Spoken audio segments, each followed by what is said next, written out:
صلی اللہ علی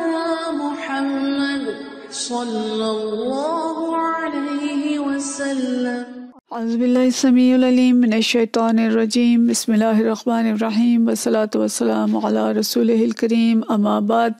بخاری شریف کتاب العیدین۔ آج جو باب ہم پڑھیں گے، باب عید کے دن واپسی میں راستہ تبدیل کرنے کا بیان۔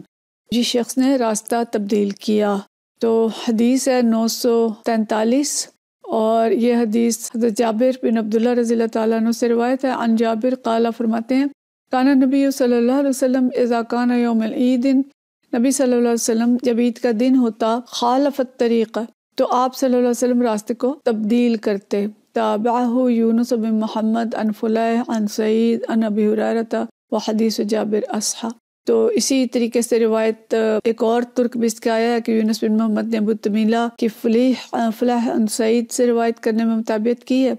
اور جس طرح سے انہوں نے یہ حدیث حضرت جابر رضی اللہ تعالیٰ عنہ سے لی ہے، اسی طرح سعید بن الحارث سے یہ روایت حضرت ابو ہریرہ سے بھی لی ہے، یعنی یہ حدیث حضرت جابر بن عبداللہ نے بھی بیان کی ہے اور حضرت ابو ہریرہ رضی اللہ تعالیٰ عنہ نے بھی بیان کی ہے۔ تو اس حدیث میں پتہ چل رہا ہے کہ نبی صلی اللہ علیہ وسلم عید کے دن جس راستے سے جاتے تھے اس کے بجائے دوسرے راستے سے واپس آتے تھے۔ تو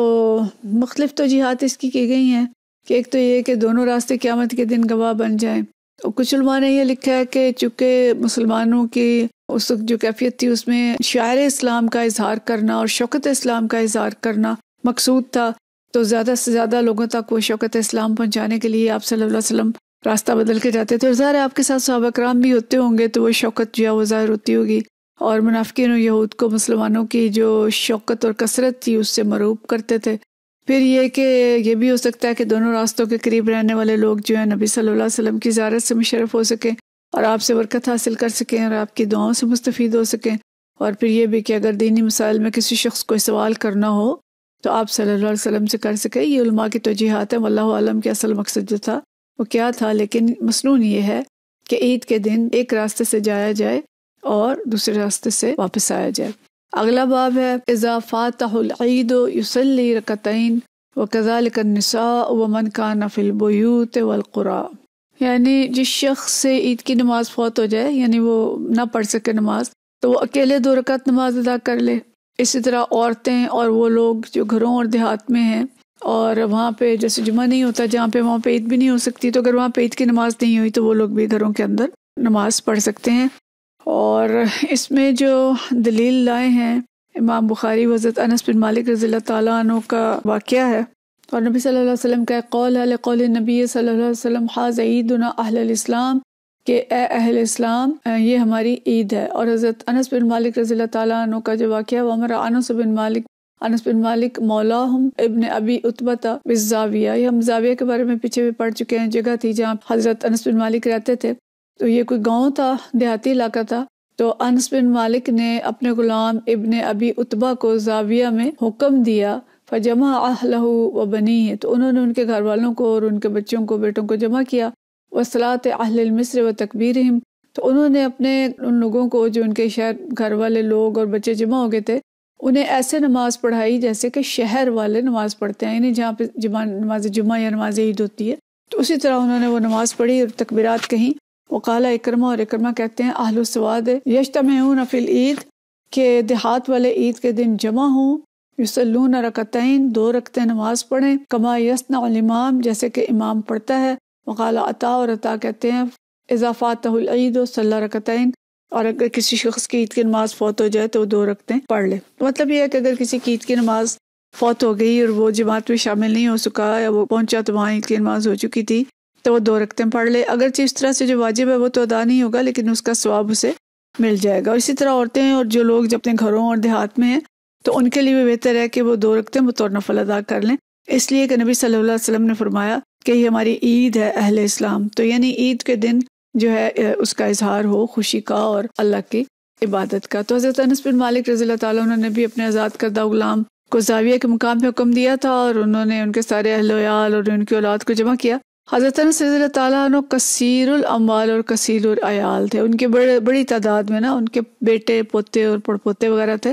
تو ان سب کو جمع کیا، اور جس طرح شہر کے باشندے نماز پڑھتے ہیں اسی طریقے سے انہوں نے نماز پڑھی اور تکبیریں کہیں، تو حضرت اکرمہ کہتے ہیں کہ دیہاتی لوگ جو ہیں وہ عید میں جمع ہو جائیں اور جس طرح امام کرتا ہے وہ بھی اسی طرح کریں، یہ ان کی رائے ہے۔ جبکہ حضرت علی رضی اللہ تعالیٰ عنہ کا قول یہ ہے کہ اگر کسی کی عید کی نماز رہ گئی تو اس پہ ضروری نہیں ہے کہ وہ دوبارہ نماز پڑھے۔ بہرحال مختلف اقوال ہیں علماء کے، تو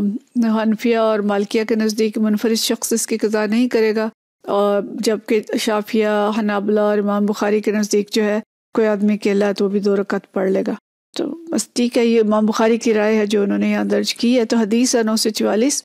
اور یہ حدیث بھی ہم پیچھے پڑھ چکے ہیں۔ ان حضرت عائشہ رضی اللہ تعالیٰ عنہ ان ابا بکر رضی اللہ عنہ دخل علیہ وعندها جاریتان، ابو بکر رضی اللہ تعالیٰ عنہ داخل ہوئے اور ان کے پاس بچیاں تھیں، فی ایام منا، یہ منا کے دن تھے، یعنی عید الاضحیٰ کے بعد اگلا دن۔ تو دفنان و تدربان، دف بجا رہی تھیں، اور نبی صلی اللہ علیہ وسلم متغشن بثوبہ، نبی صلی اللہ علیہ وسلم اپنی چادر لے کے لیٹے ہوئے تھے۔ فانتحرہما ابو بکر رضی اللہ تعالیٰ عنہ نے ان کو ڈانٹا، فکشف النبی صلی اللہ علیہ وسلم عن وجہہ، آپ صلی اللہ علیہ وسلم نے اپنے چہرے سے کپڑا اتارا، فقال دعہما یا ابو بکر فانہا ایام عید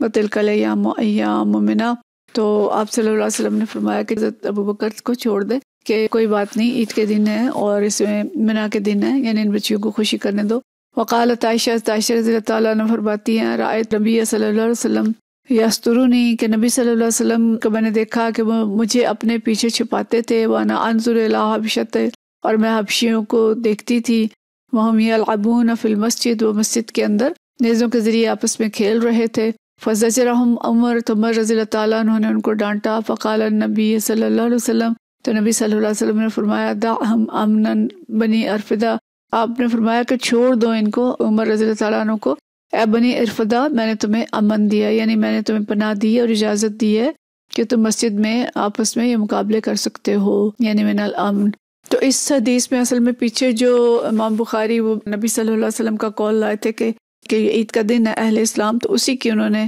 بارے میں یہ حدیث شامل کی ہیں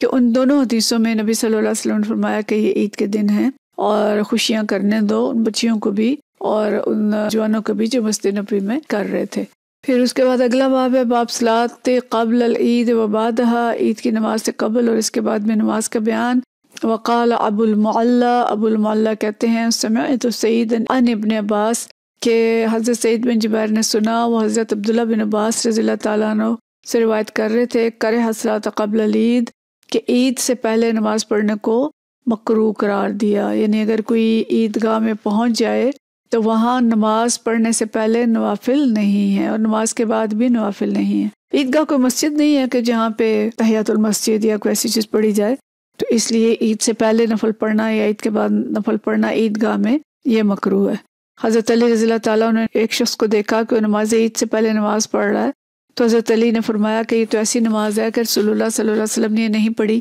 تو کسی نے کہا کہ یا امیر المومنین، آپ اسے روکتے کیوں نہیں ہیں؟ تو آپ نے فرمایا کہ مجھے خطرہ ہے کہ کہیں میں اس آیت کا مصداق نہ بن جاؤں، ارأیت الذی ینہی عبدا اذا صلی، یہ سورہ علق کی آیت ہے کہ کیا تم نے دیکھا اس شخص کو جو نماز سے روکتا ہے؟ تو اس لیے انہوں نے روکا نہیں، لیکن اس بات کو حضرت علی رضی اللہ تعالیٰ عنہ نے پسند نہیں کیا۔ تو مطلب ہے کہ عید کی نماز سے پہلے اور عید کی نماز کے بعد عیدگاہ میں کوئی نماز نہیں ہوتی۔ حدیث ہے 945،